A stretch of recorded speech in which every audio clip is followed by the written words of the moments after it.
Okay, good morning, everyone. Welcome to Friday. I hope you had a good sort of day off yesterday, and that you sort of had a chance to think about the Indigenous people in Canada and what their experience has been and continues to be. There doesn't seem to be too many people here in class today, which is a little concerning, but hopefully they'll show up very shortly. So Crazio is here. So I'm going to say good morning to you. Good morning, Crazio. Unadi is here. Good morning, Unadi. Kayla, good morning, Eunice. Kayla's here. Good morning, Kayla. And Jesse's here. Good morning, Jesse. Okay. So. Sorry? Yeah, she's not feeling well today. So. I was going up the stairs. What? Yeah, I took the left, she took the stairs. Who was on the stairs? Ethel. Oh, Ethel was on the stairs? Oh, there she is. Okay. There she is. Okay. So, what day was it? Wednesday. On Wednesday, I guess it was, we were talking about, we read this article on white privilege, right? And so we talked about the idea that, we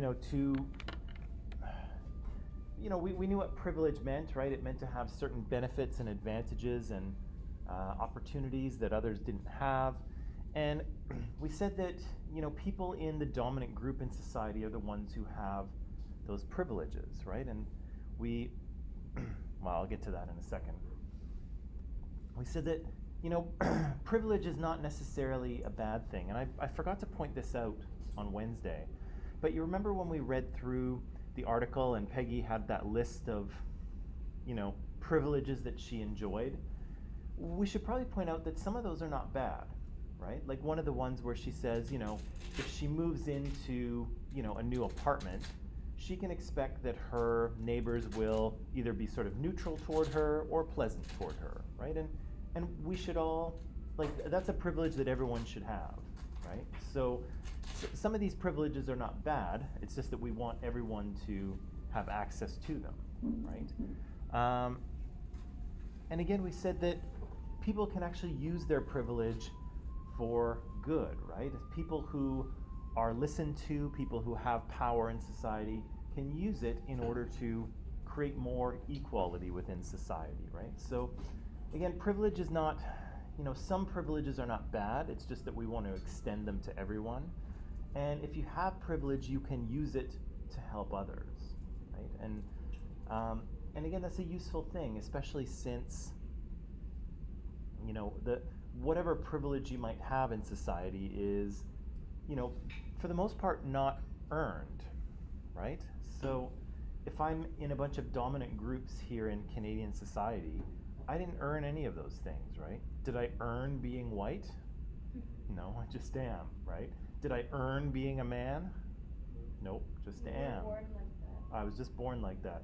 Did I earn my Canadian citizenship? No, I just happened to be born here. Did I even earn that? No, right? It's a total fluke, right? None of those things are really within my control. And so I'm in a privileged position, right? I'm in a beneficial position, but I can use that to help others. Yes? If you talk about Canadian citizenship, a lot of people compare them. Yeah, they do, but they have to earn it, right? PR, right? Yeah, you have to get your PR, and then you have to do other things. You have to be here for a while and fill out forms and take a test and blah, blah, blah, blah, blah, right? I didn't do any of that stuff, right? I just was born, and there we are, right? So, yeah, I didn't really earn that citizenship. Good morning. Okay, so we talked about privilege, and then on Wednesday we also read a short little story, right? And we said that privilege can be manifested in the physical world, right? In terms of how the world is kind of created, or what's normal and what's not normal. And it can also be demonstrated by the internal or attitudinal effects. So how people behave, right? And how people think. And so that's the last thing I wanted to talk about with privilege, right? So I won't go over the story again, but one of the things that we see in the story, hey Edel, are you with me? Yeah. Okay. One of the things we see in the story are expressions of internalized dominance and internalized oppression, okay? And we've touched on these ideas a couple of times, but we didn't really have a word for it. And so this is kind of what we're talking about here. And so this is when people sort of absorb society's messages about who's the dominant group and who's the minoritized group, and then they kind of behave or act out these social messages, right? And so in a way, this is exactly what we saw with Jane Elliott's class with the blue-eyed and the brown-eyed kids. We basically saw the blue-eyed kids internalizing oppression, right? They received messages that they were just not as good or not as smart as the brown-eyed kids, and they internalized that, and then they kind of acted it out, right? And the brown-eyed kids did the same thing, but they internalized their dominant position, right? They received messages that they were smarter and better, and so they started acting smarter, right? And they started sort of discriminating against the kids who were not as smart, right? Even though, again, those social messages were fabricated, right? There's no connection between intelligence and eye color, but the message was kind of shared in that little classroom, and kids began to sort of act it out. And again, some of those things happen in society as well. It's not just with kids, right? So again, internalized dominance is when you sort of act out your position in the dominant group. And we often see these in microaggressions. Has anyone ever heard this term before? Microaggressions? No? Okay. So internalized dominance also shows up through, or often shows up through microaggressions. And microaggressions are little kind of, micro is small, right? And aggressions are, well, aggressions, right?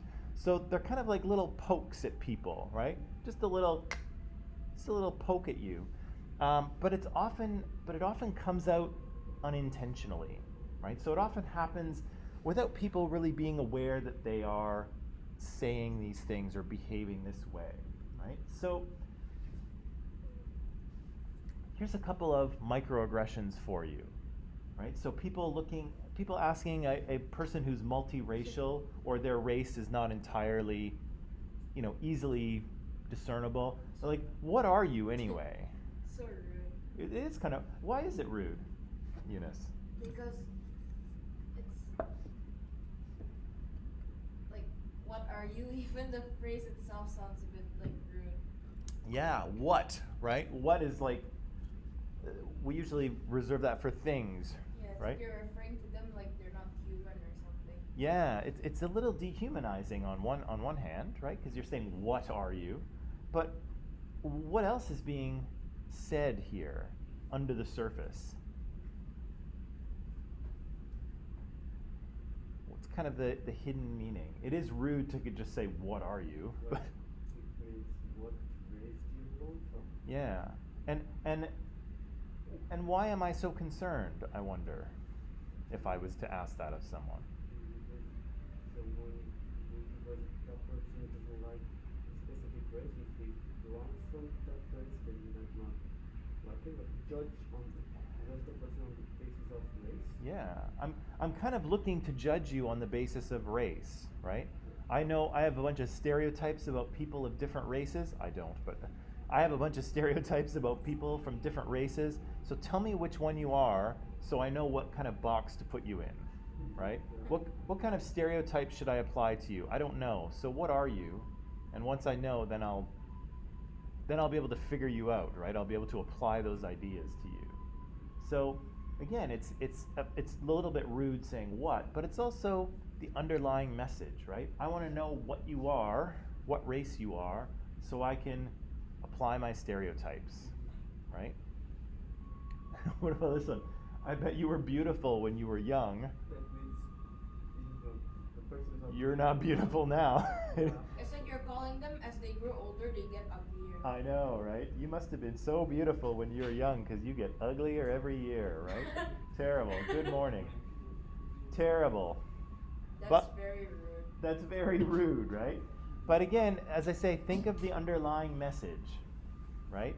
It's meant to be a compliment, right? This person's not trying to be a rude, but they are, right? And they're saying, oh, you're pretty unattractive now. What about this one here? Saying this to a black person. Oh, it's okay. It's okay. I don't see you as black. It's like you already addressed them as black. Yes, but what's the kind of, how is that a bit It's like, offensive? you are black, but I don't see you like that. Yeah. It's like that. Yeah, but what's the underlying message there? Glad you're not like that color. Yeah. So it's to be black is a bad thing, Yeah. right? That's the underlying Yeah. message, right? Being black is a bad thing, but don't worry, I don't see you that way, right? How's a black person supposed to take that? Ouch. Yeah. And number one, and they are black, right? And there's nothing wrong with that. But to say that, I don't see you that way is almost to imply that there'd be something wrong with seeing them that way, right? And there's not, right? It's okay, Eunice, I don't see you as Indonesian. It's okay. Don't worry. Right? Yeah, it kind of. It's weird, right? microaggression. Yeah. Yeah. Oh, Peter, you're a Russian? It's okay, I don't think of you as Russian.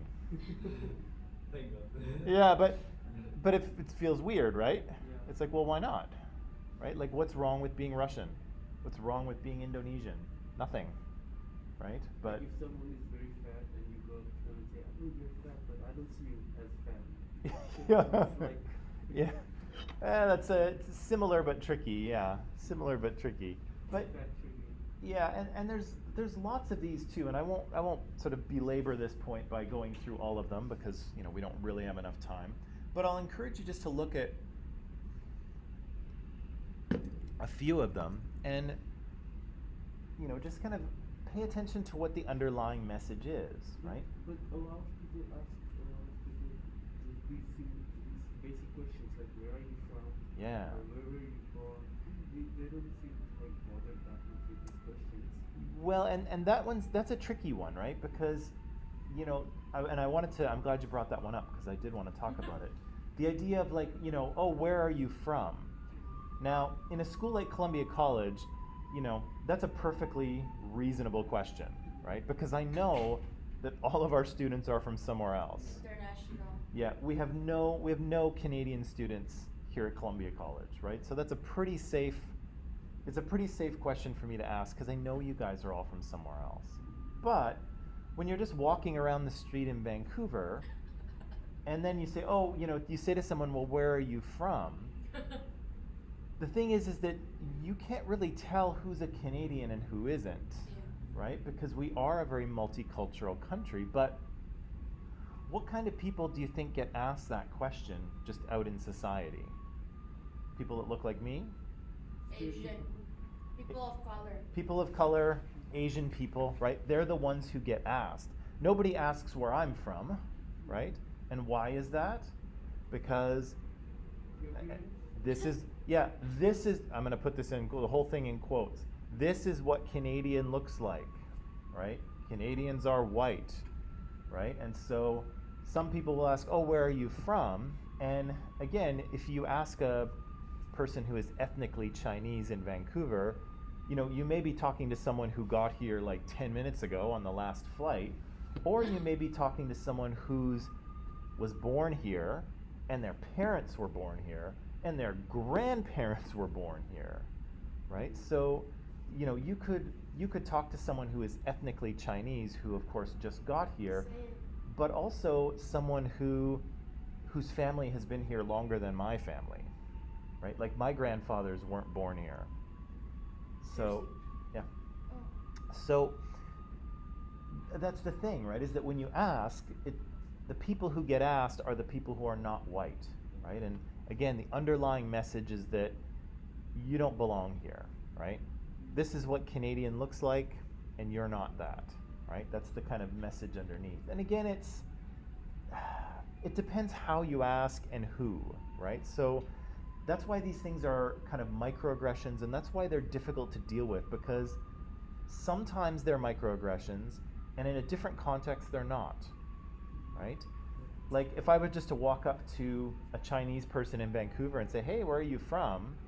You know, they might be understandably annoyed, right? Because they might be 100% Canadian and think of themselves as Canadian, and they'd be like, yeah, I'm Canadian. Why are you asking me, right? But within the college here, it's a reasonable question because I know all of you guys are from somewhere else, right? And so, and I'm curious to know where you're from. But so that's the problem with these microaggressions is that sometimes sometimes they can be offensive, sometimes they're not. Depends kind of on who you're talking to and what you mean and your relationship to that person. And so they're really difficult to deal with, right? They're easy to say, right? They're easy to offend people, but it's also easy for people to say, what did that person mean by that comment, right?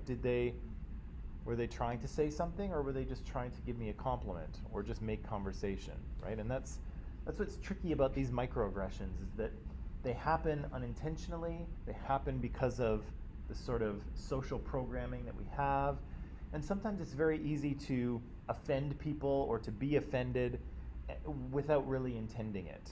And so, I don't want us to kind of like wring our hands about this too much, but I do want you to be kind of aware of the fact that, yeah, these things happen and people, people say them by accident. And I'm quite sure that I have probably said a few of these too, right? I'm sure I've committed a few in my life, right? Math problem. What's the what? The second box. Second box. Asking an Asian person to help you with a math or science problem, right? So, yeah, why would you do that? Well, Because they're known for being like smart. the stereotype, right? You're Asian, you must be able to help me with this, right? Let's go to them for IT help or something, or maybe. What's that? Well, a little bit, but you're sort of, it shows the stereotype, right? It's like a positive stereotype? Well, I guess it depends on who you're talking to, right? Depends if they're good at math or not, I guess. Yeah, this one here too, in the top box. I've said something like that before, right? Because I grew up, when I was young, when I was in school, most of my best friends were people of color, right? My best friends were, one was brown, like when I was a kid. His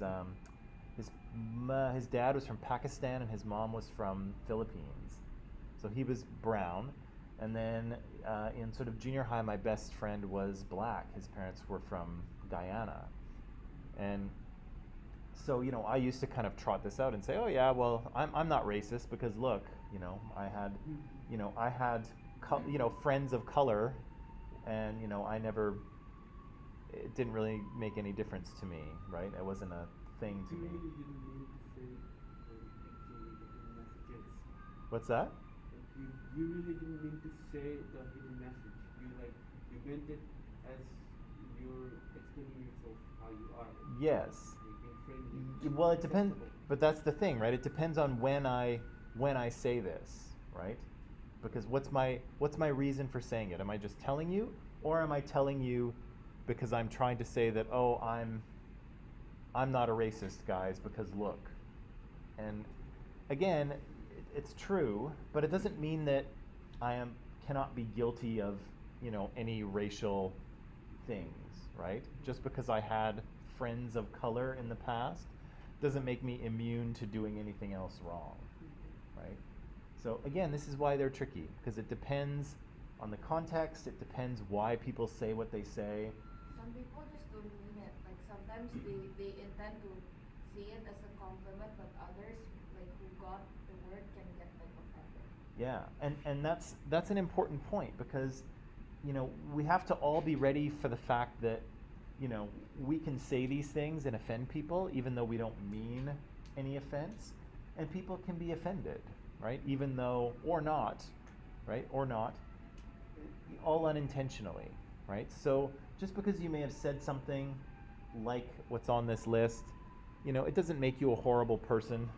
It doesn't make you a racist, right? But we're all capable of kind of slipping up, right? So it's just, it's worth knowing about. What you were laughing there, Eunice. What did you see?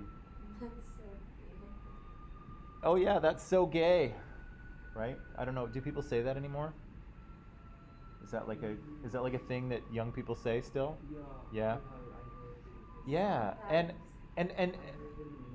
yeah, it's in movies and stuff like that. That's so gay. And what is that? That's a slang thing. But what does it mean? Like homosexual? Yeah, but what's the intent? What are you saying when you say something is so gay? So like I think it's kind of weird. It's weird. It's not cool. Yeah. It's kind of right when something is so gay. And so, what does that mean about being gay? Well, that's bad too, right? Because things that are so gay are like not great, right? So I see some accusing eyes. I see some accusing eyes back there. But again, this is the thing, right? We've all done these kind of things, right? Oh yeah, and Kayla, I'm glad you pointed this out, because I was going to point it out, because this is one that I'm trying to stop using. Because do people say this? Ugh, that's so lame. No. No, people don't say lame? Maybe that's yeah, do they sometimes? Yeah, and what does that mean? Well, like, people who are lame are people who don't walk very well, right? And so basically you're kind of like almost making fun of them at the same time, right? Seriously? Yeah. I didn't know that means that people That's what- can walk very well. Yeah, lame. Someone who's lame is someone who can't walk very well. I would do that too. I would always knew. Yeah, well, that's the popular. That's the way we use it more often, right? But that's what actually, if you Google it, that's what the word actually means. But we use it in a slang way, and again, I'm guilty of this as well. I'm trying to stop. I'm guilty of not knowing the actual word and that people use so much. Yeah. I knew that the actual meaning of it is lame. Yeah. It's like, Yeah, it's taken on a whole other meaning, right? A whole other context. Lame, right? But still, it comes from that, right?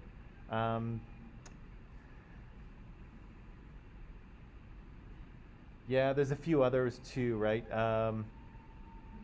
Yeah, I Jewed him down. What's that? That's like when you negotiate a price down, but but in there is the stereotype that Jewish people are cheap. So if you Jew someone down, then you like negotiate the price down. But it's kind of a racial thing, right? Oh, that's so white of you. I'm not really sure what that means. Does anyone know what that means? It's like what that's so white of you. I think it's like referring to someone they did something that a typical white person would do. Okay. Like dance poorly or shop at the Gap, or what are we talking about here? I don't know. Maybe what they say, or like I'm not too sure either because I'm not white. That's why I don't know. I don't know. I'm not sure what that means.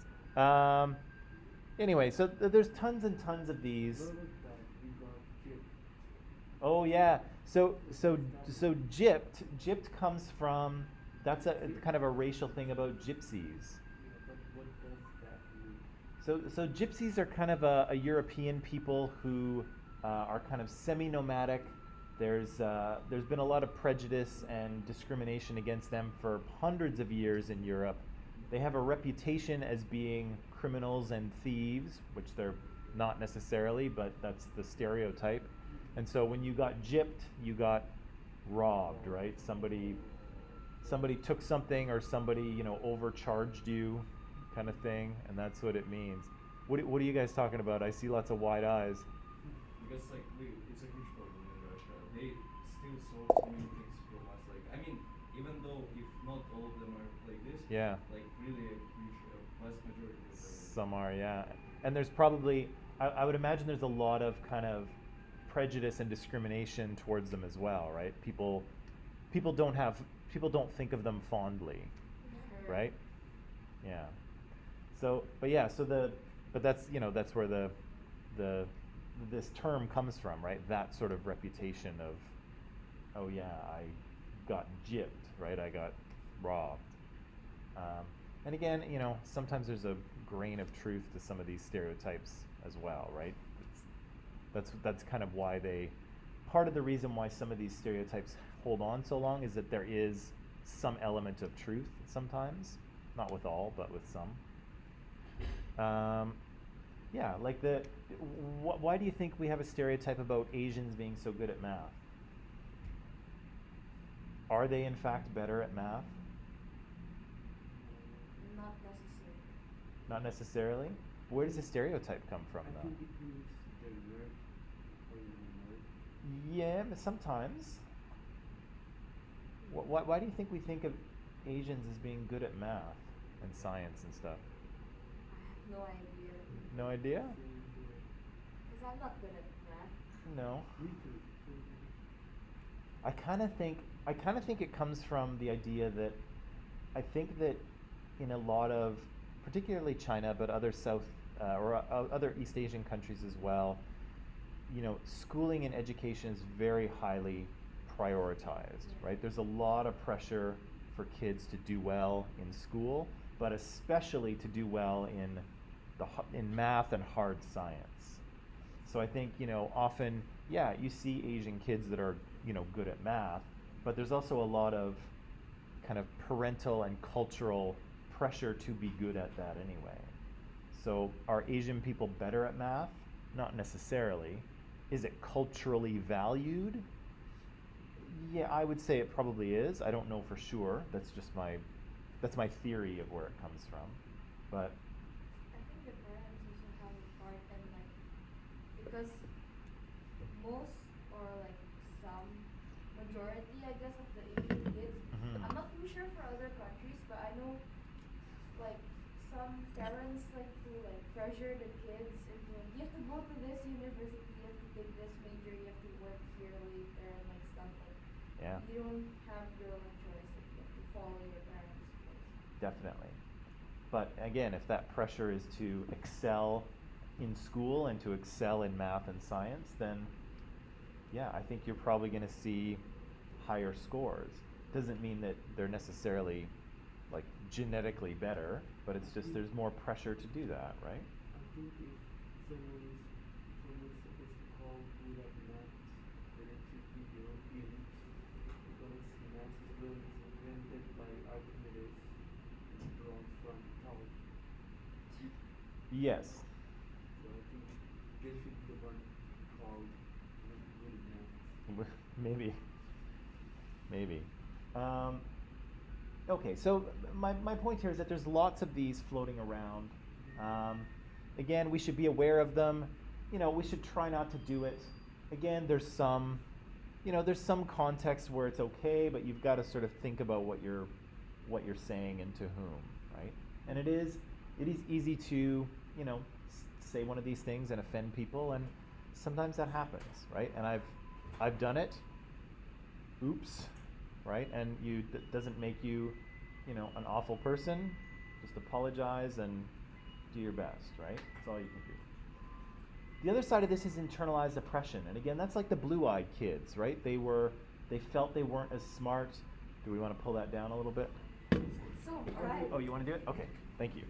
The blue-eyed kids in Jane Elliott's class thought they weren't as smart, and so they kind of acted out this oppression, right? And so they kind of believed that, I'll just let you do that. They believed that they were, should we do them all? Should we do all the blinds? So you guys aren't so bright? Yeah. It's too early in the morning for sun? No, I think it's just pretty sunny here. In the bedroom, we have these blackout curtains, so they totally block all the light, so it's really dark. But man, turning on that first light in the morning is brutal because it's just pitch black, and then all of a sudden it's like the sun is in your bathroom, What's up? Brightness mode. When you press Oh, it. on the phone? Oh my god. Oh yeah, that's brutal too. Thank you for that, Sartaj. So internalized oppression here is people kind of acting that out, and I won't go through again all of these, but this is kind of basically what this is kind of going along with the stereotype, right?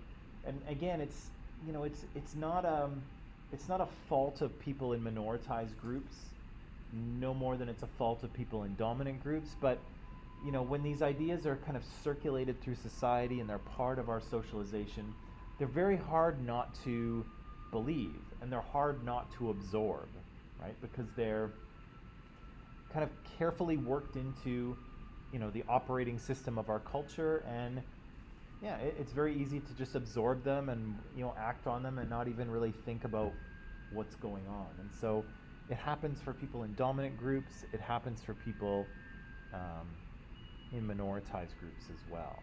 Okay.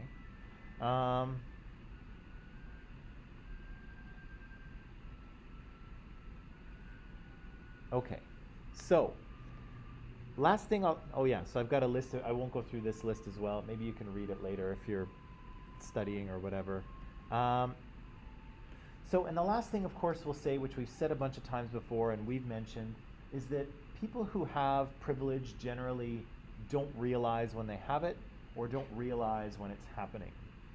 And often that comes through as some people, in fact, saying that, there's no such thing, right? It's all a bunch of like social justice, BS, it's not a real thing. People just want special treatment, and some people will have that feeling. And one of the reasons they'll have that feeling is because, again, privilege is not easy to feel when it's happening, right?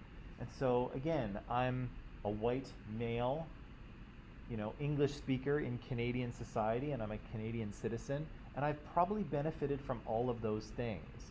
But if you asked me specifically when I have benefited from them, I don't know, right? Not in any way that I can sort of say, in this situation, when this happened to me, I knew I was benefiting, right? I don't feel it. I don't know when it happens, right? But again, so, it's more like, a good way to think of it might be like a fish. Or if you go for a walk or a run in the wind, right? If you're going for a run and the wind is behind you, often you don't feel it, right? It's pushing you along, but if you're running roughly at the same speed, then it feels like there's nothing, right? It feels like the air is not moving.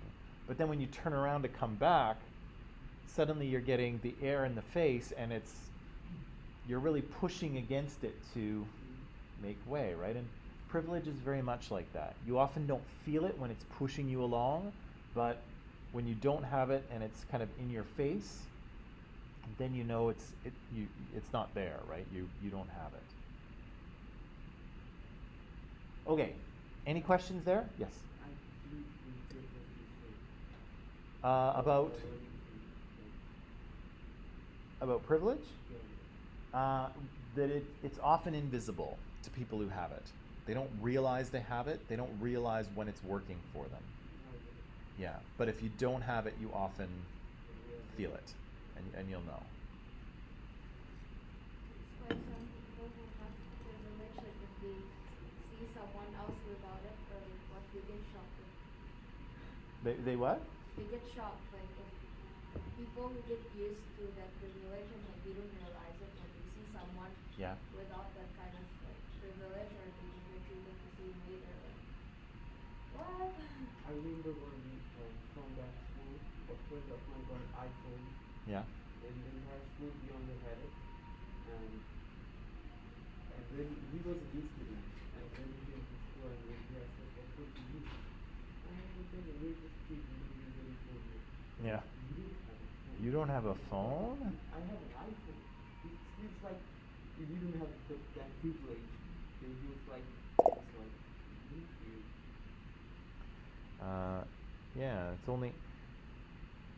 It's true, right? I remember talking to a friend at university, Nabil, and Nabil was he had dark skin, like he was brown skin. I forget. I don't remember I don't even know if I know what his kind of ancestry is. Nabil, yeah. Well, he was a friend at University of Alberta, where I went, and I was talking to him one day, and we were talking about traveling and stuff, and we were talking about like when you get searched, when you get your luggage searched at the airport, and I was like, yeah, I think maybe once or twice had my, maybe once I've had my stuff searched through. I said it's a total pain. They unpack all your stuff, and then you got to repack it, and you want to get to your flight, and you've got this guy Oh, saying, that's "What's in your annoying. shampoo tube?" And it's a pain in the butt, right? And I said, "Yeah." So that's only happened to me once, fortunately. And he looked at me. He's like, "Mike, every time." He's like, "I get searched every time."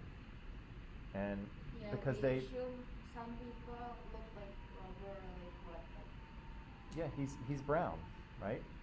I saw somewhere that if you have like the first name or like the name Muhammad in your Yeah, name, they search you, right? Like they stop you. I saw something. yeah.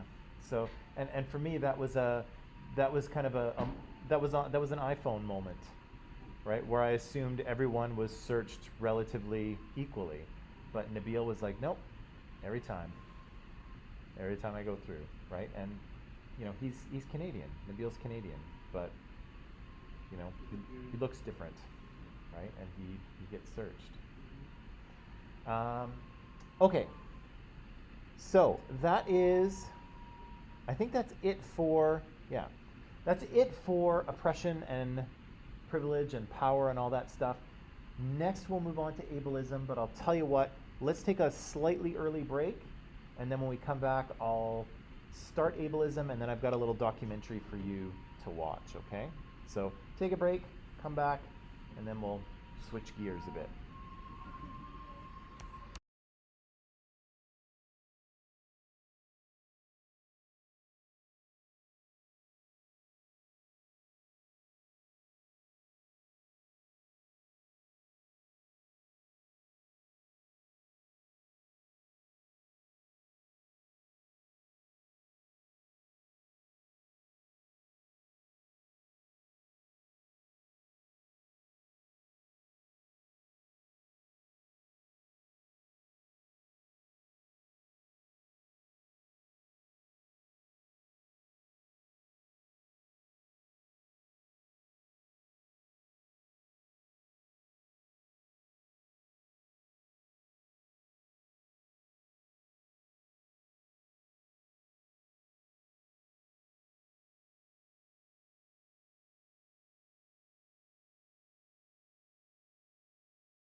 Oh, all right. So, good people, I'm just going to get rid of this. Perfect. So, this is our first kind of official type of oppression, right? So, we've done a bit of our theoretical background. We've talked about culture and socialization. We've talked about what oppression and power and privilege is. And now we can actually sort of use some of these concepts to understand one form of oppression. And it's a form of oppression that I don't think a lot of people think about, right? When we talk about social justice stuff, people, I think, first think of racism, right? And then they might think of sexism second, and maybe they might think about like LGBTQ, prejudice or discrimination against gay or lesbian people next. They might think of religious oppression, but ableism is pretty far down the list of things that people would immediately think of. But no less important, and it's kind of a good way into some of these things to start with something you're unfamiliar with, because then it'll be easier to look at things maybe that you are familiar with. So here's what we're talking about. So ableism, we're talking, and maybe I should redo this slide. This isn't quite what I wanted to say. But we're talking about people with disabilities, right? So people who are in the dominant group are people who are able-bodied, right? Who are, well, or just able, period. People who are in the minoritized group are people with some kind of disability, right? And what's really interesting about this, what's really interesting about ableism is that the people who are in this group, the disabled group, are really, really diverse, right?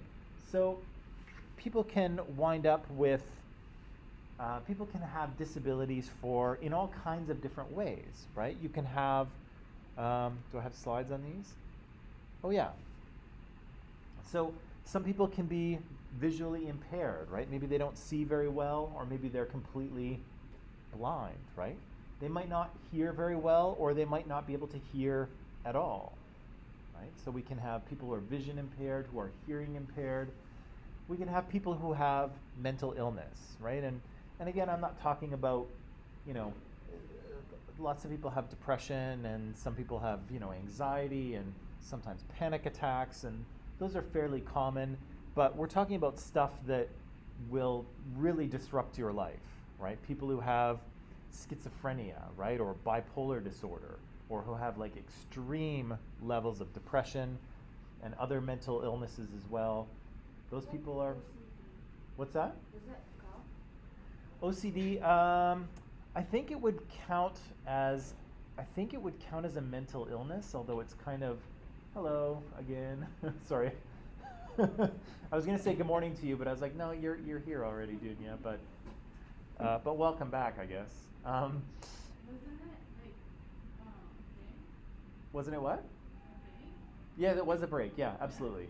No, I looked up and I was like, oh, someone new's coming in, and then I was like, oh no, it's not someone new. It's you were here before. Sorry, that was me. Right. So OCD, obsessive compulsive disorder. So I think sometimes this term gets a little misused. Like people like to say, oh, I'm really OCD about this.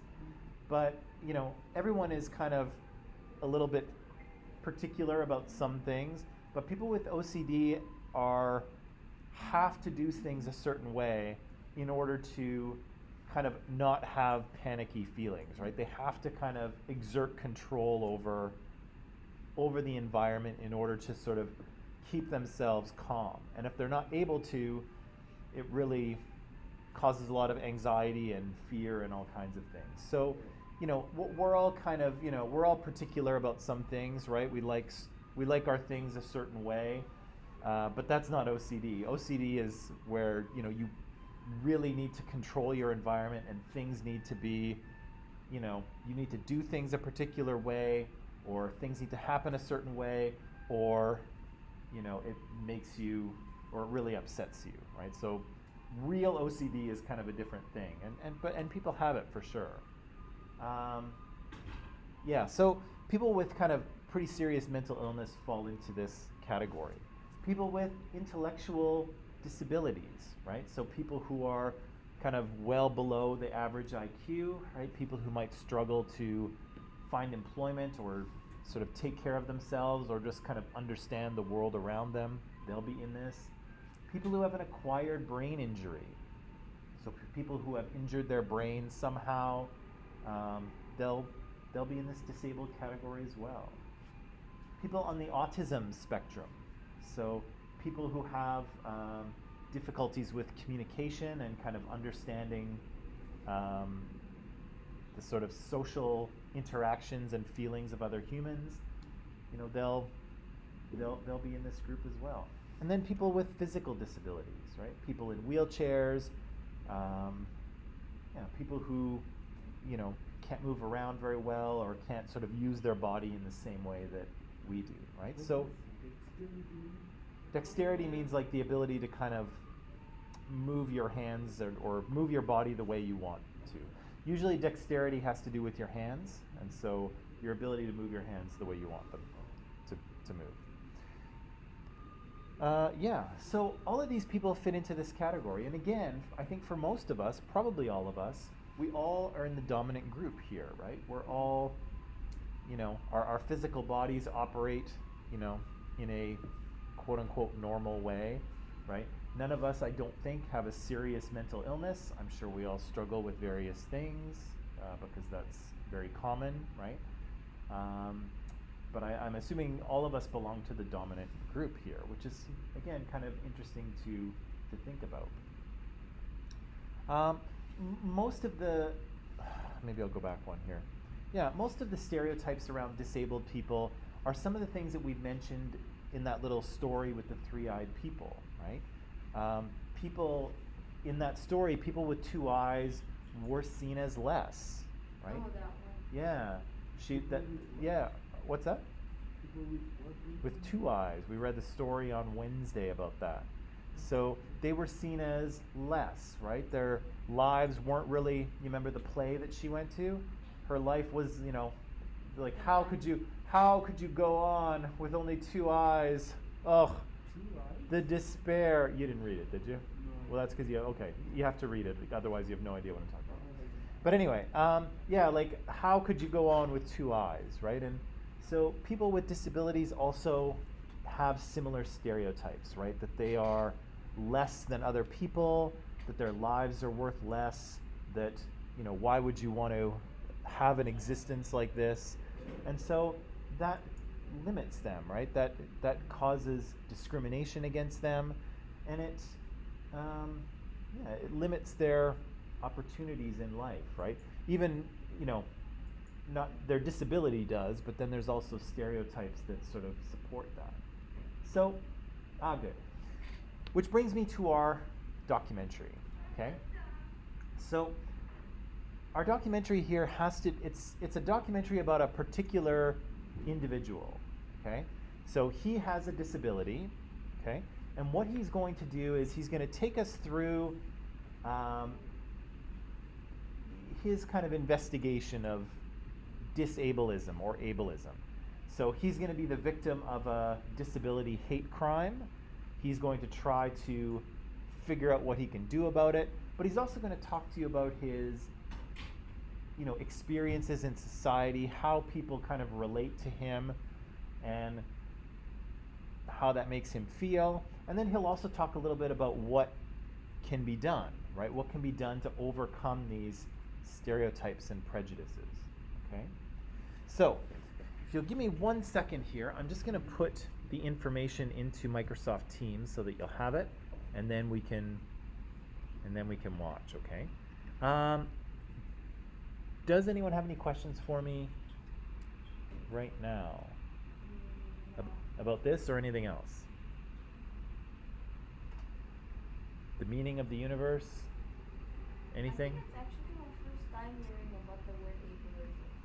Yeah, and it probably is, because again, it's not a type of oppression that people immediately think of, right? I think racism is the one that comes to mind immediately, but then this one doesn't. Dunya? Sure.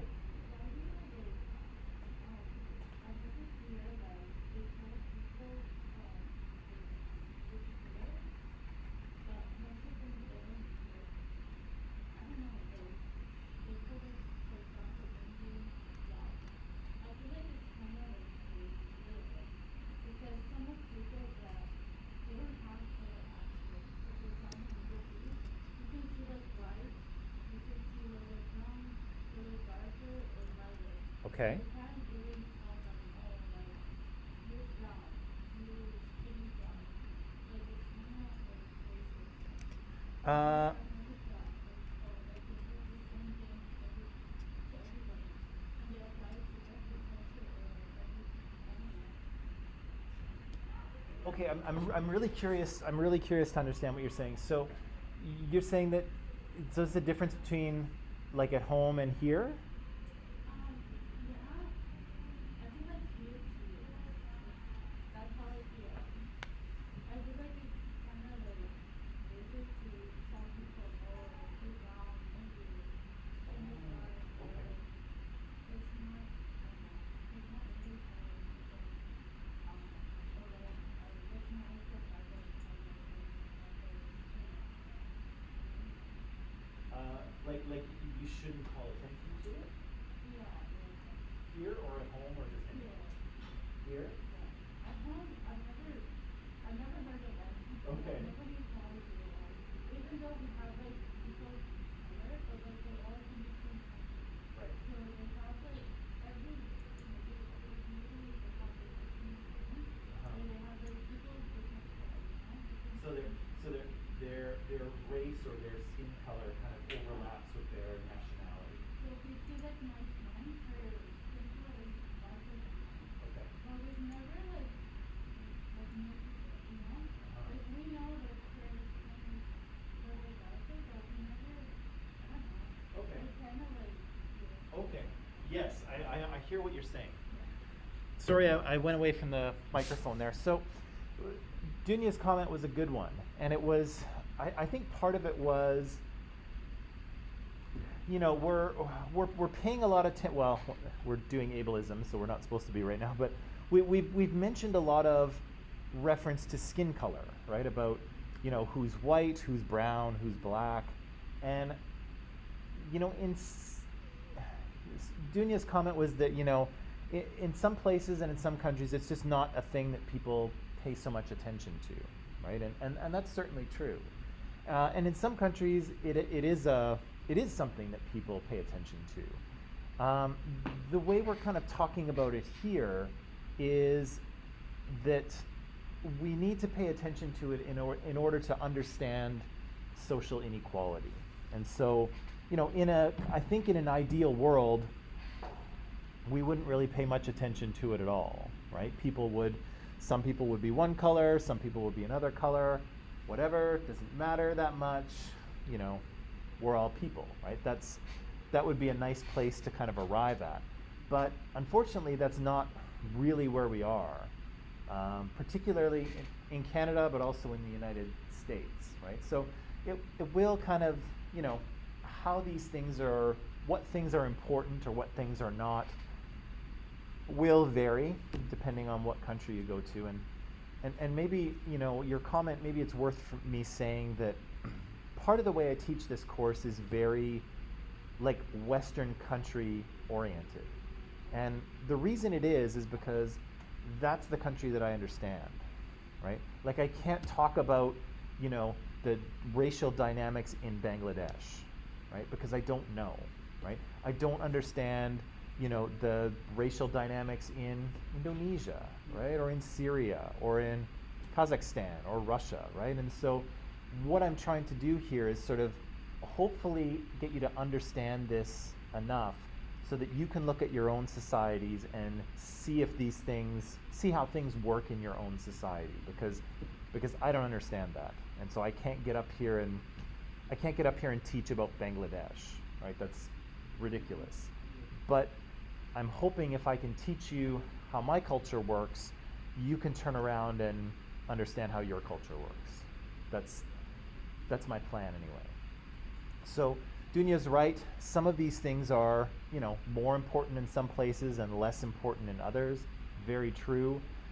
We're calling a lot of attention to skin color in this class, probably more than we would like to, but skin color does have something to do with social inequality, right? And it shouldn't, right? Like it shouldn't matter, but it does. And so until it doesn't, we have to pay attention to it.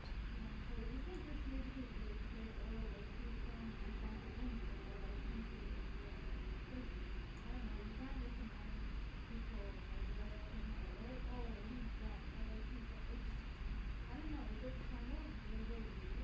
it is weird. Just for me, actually. It's okay, yeah, and it is weird, Yeah, and but it's now that I like hear about it, I started thinking like that.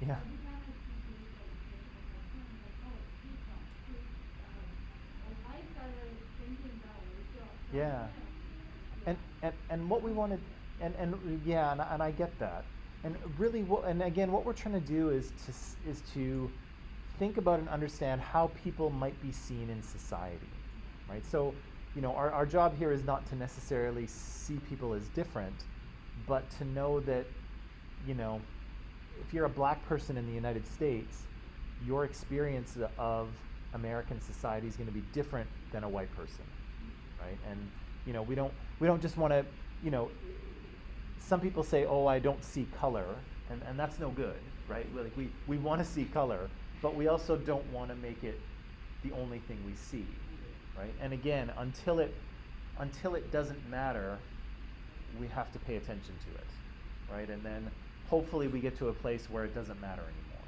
right? And we can all just forget about it and go on with our lives, right? But until we get there, we have to treat it as if it's important to how people experience their lives because it is. It shouldn't be, but it is. Right? So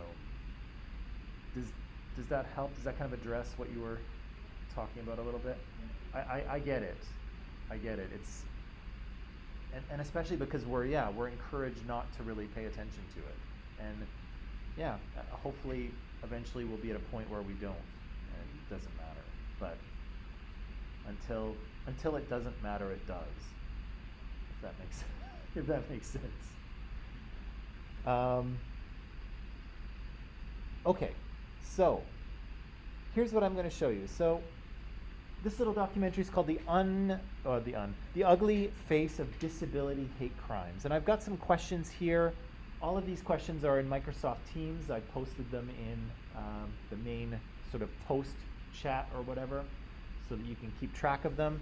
For online people, you'll see that the YouTube link is in Microsoft Teams too, so that you can watch it. I'm going to say we'll watch. We're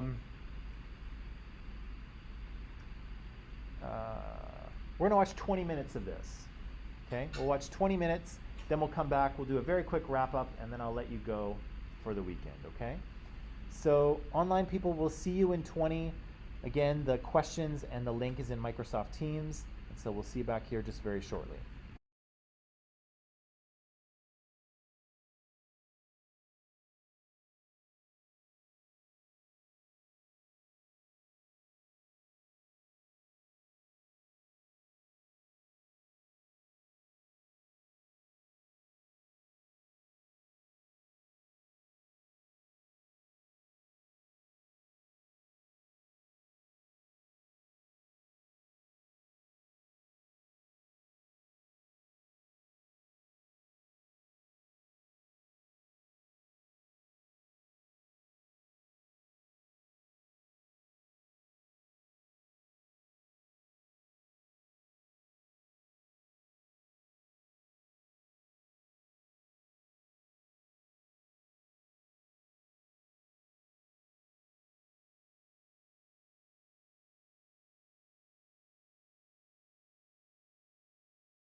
All right, so Adam Pearson, right? A guy with a disability, right? And interestingly, one that wasn't included in my list, right? I talked about visual and hearing impairments and mental illnesses and physical disabilities, but Adam, of course, has a pretty significant facial disfigurement, right? He's, like he says, he's like, I've got one of those faces, right? Which he does. Once you see that face, you do remember it. So maybe what we'll do is we'll just leave these questions until Friday. It's been a long week, right? Or until Monday. But yeah, see, it's been a long week. We've all worked very hard. Even though we had holiday yesterday. Yes, but I'm sure we all spent it thinking about truth and reconciliation in Canada, so that was hard work. So maybe what I'll do is I'll end it there. We'll come back and we'll start with this on Monday morning. But until then, hope you have a nice weekend. Try to relax. I think the weather will be nice, so try to get outside and get some fresh air if you can. And see you on Monday, okay? All right. That is it. See you